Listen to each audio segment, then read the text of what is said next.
In this video, I'm going to be walking through how I study in med school as well as how I studied in college.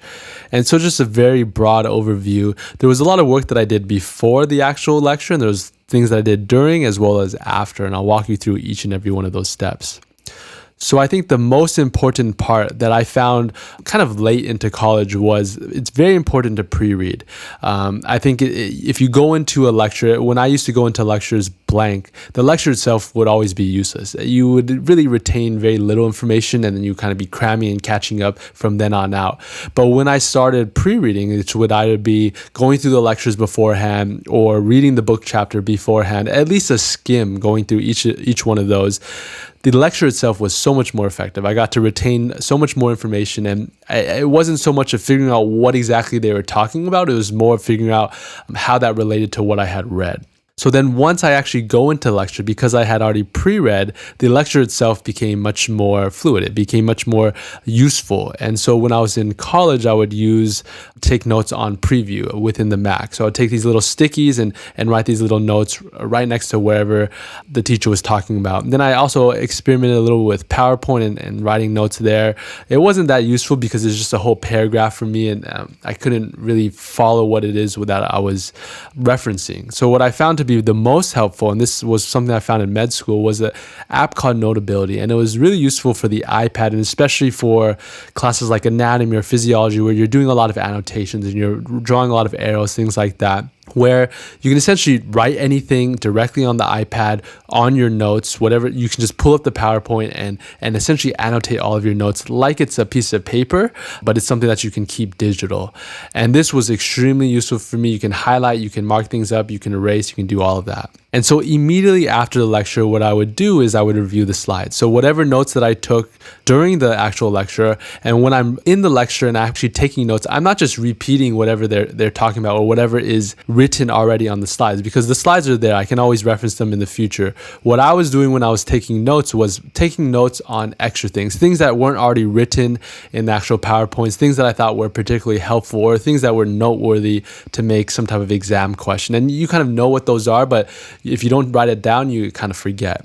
So immediately after the lecture, that's when I would review the slides, review my notes, and then start making flashcards. And so the two programs that I used were Quizlet and Anki. I used Quizlet in college more so because that was the one that was available at the time, but also I thought it was great for organizing classes as well as different lectures. In college, you have a lot of different classes, and they're very different from each other. And even within the lectures themselves, they're quite different. So you can kind of partition each of the different lectures into its own Quizlet deck. And you kind of just go through these cards and memorize them.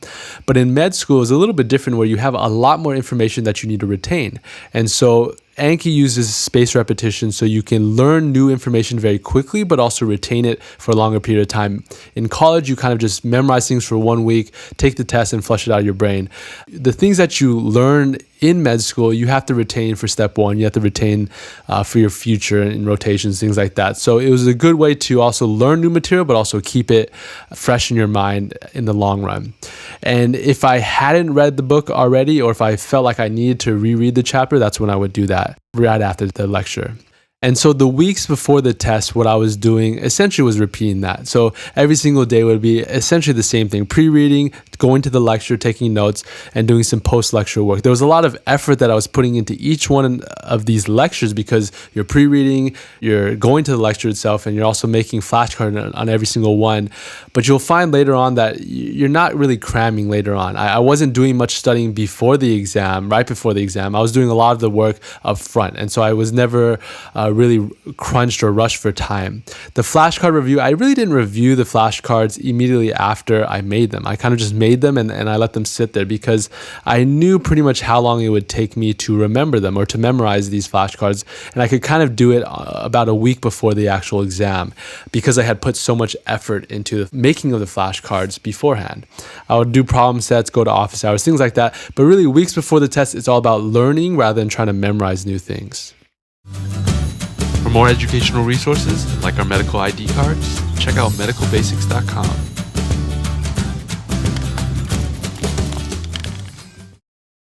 And then the weekend before the test, I just want to kind of throw this out there, was most of the times your test is never on a Monday for some reason. So the tests are typically later in the week, Thursday, Friday, things like that. But there's so much information that you have to also learn before the actual exam. So on Monday, Tuesday, Wednesday, they're still teaching you new material. They're not just giving you time to study. At least that's what I found in college. So what I would have to do the weekend before the test was I would try to teach myself the material that I would learn that next week on my own. That way I could kind of focus on just memorizing that material for the entire week. All the material that I've learned for the past month or 2 months, I could just memorize all of that the week of the exam. And the weekend I would also fill out study guides or do objective questions, things like that. So when it actually came down to the week of the test, that's when I was doing all of the memorizing. I wouldn't be doing any new learning except for a little bit of learning here and there from the lectures that were in that same week, but really it was a time for me to review and to memorize. I was learning a very small amount of new content and I was just focusing all of my time on memorizing these flashcards. And so it wasn't a very stressful time, but it was just a time that I knew that I had to really focus on and memorize. And this was also a time that I was starting to do practice exams.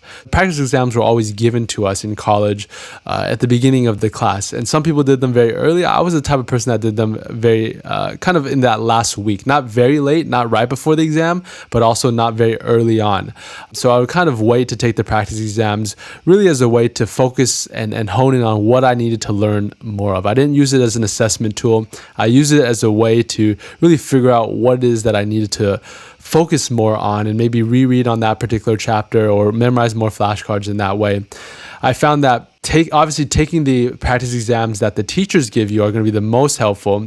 But if they don't give you any or if there's not enough, what I always did was I tried to find exams elsewhere. So in college, I used this website called Course Hero. I thought it was very useful because I could take other practice exams from other institutions. It was kind of hard to find the actual exam that your professor at your institution was giving, but I would find similar classes. Like, for example, if you're taking Intro to Biology, there's going to be an Intro to Biology in pretty much every college you go to. Kind of find which one has similar topics and go from there. If you can find one that is from your school and from your teacher and for your class, that's even better. But it's just a good way to try to find ways to practice more and more so you can really hone in and do better on your exams. I think practice exams are the best way to learn the material and really find out what material you need to know more of. Be sure to check out medicalbasics.com for more educational resources like our H&P notebook, and don't forget to subscribe to our channel for more tips and lessons.